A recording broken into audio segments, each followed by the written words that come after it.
ఈరోజు మాజీ సీఎం జగన్మోహన్ రెడ్డి గారు ప్రతిపక్ష హోదా కోసం ఒక స్పీకర్ గారికి లెటర్ పంపించడం జరిగింది. అందులో భాగంగా ఆర్టికల్ 208 ప్రకారము 10% టోటల్ స్ట్రెంత్లో ఉండాల్సిన అవసరం లేదని చెప్పారు. ఈరోజు ఒకసారి పార్లమెంట్ మెంబర్గా, 3 సార్లు ఎమ్మెల్యేగా, ఒకసారి ఆంధ్రప్రదేశ్ సీఎంగా పనిచేసిన జగన్మోహన్ రెడ్డి గారు అసెంబ్లీ రూల్స్లో ఈ విషయం స్పష్టంగా ఉన్నది అన్న విషయం కూడా మర్చిపోయి ఒక శాసనసభ స్పీకర్కి లెటర్ రాసినప్పుడు ఏ విధమైన అవగాహన లేకుండా రాశారు. రూల్ నెంబర్ 56లో క్లాజ్ నెంబర్ సిలో క్లియర్గా రాసింది 1/10 టోటల్ స్ట్రెంత్లో ఉంటేనే ప్రతిపక్ష హోదా వస్తుందని.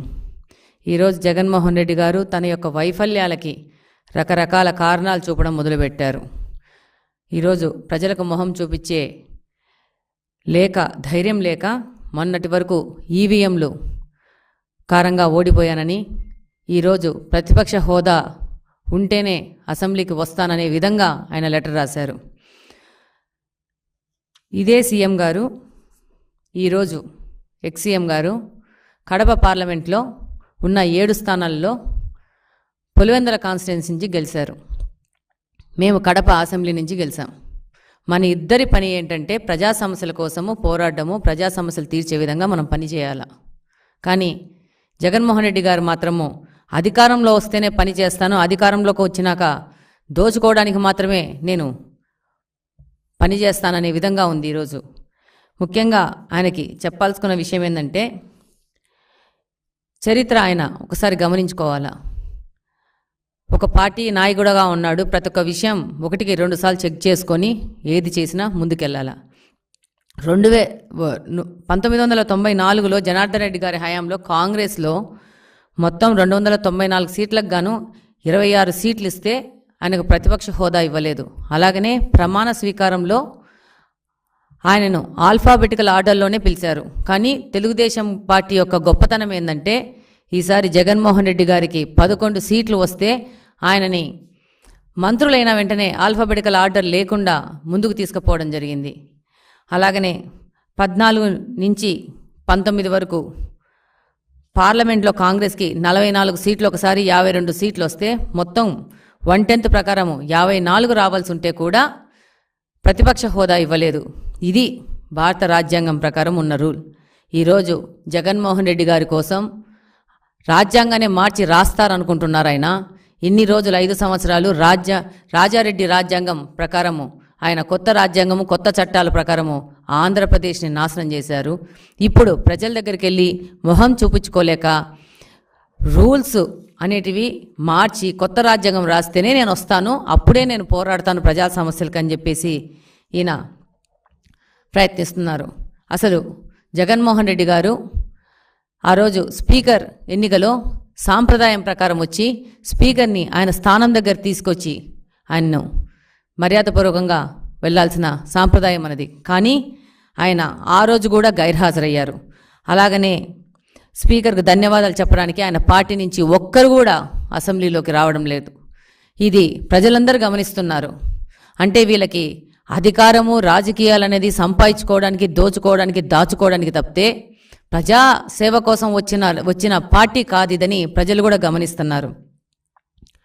ఈరోజు లెటర్ ఇచ్చి తను రాకుండా ఉండడానికి ఒక సింపతి డ్రామా ఆడి ప్రజల దగ్గరికి వెళ్ళాలన్న ఒక ఆలోచన తప్పితే, ఈరోజు నువ్వు ఒక ఎమ్మెల్యే, నేను ఒక ఎమ్మెల్యే, మనం ఇద్దరం వెళ్ళి రాష్ట్రం మన కాన్స్టిట్యున్సీలో ఉన్న సమస్యల మీద పోరాడి అక్కడున్న సమస్యలు పరిష్కారానికి మాత్రమే మనకు ఓట్లు వేశారు ప్రజలు. ఆ విషయం మీరు గమనిస్తే బాగుంటుంది.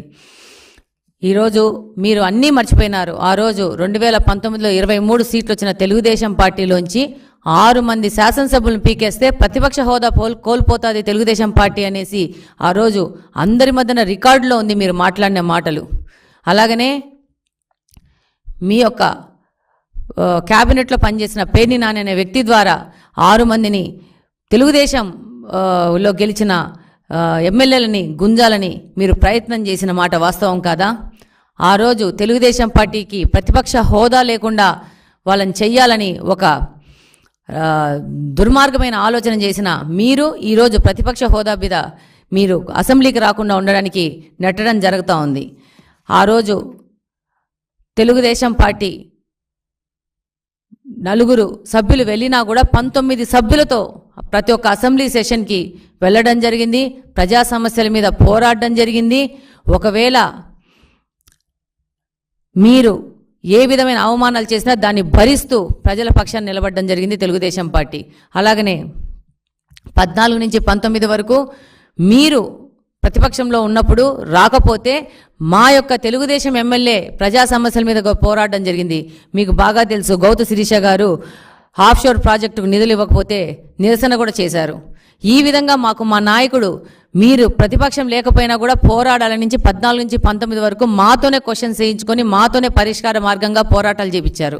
ఈరోజు మీరే పరిస్థితిలో వస్తున్నారంటే మీకున్న 11 మంది ఎమ్మెల్యేలను అసెంబ్లీకి పోకుండా ఇలాంటి చొడ్డులు చెప్పి ప్రజా సమస్యలకు దూరం పెట్టి ప్రజా సమస్యలకు పోరాడే విధంగా లేకుండా మీరు మీ పార్టీని చూసుకుంటున్నారు.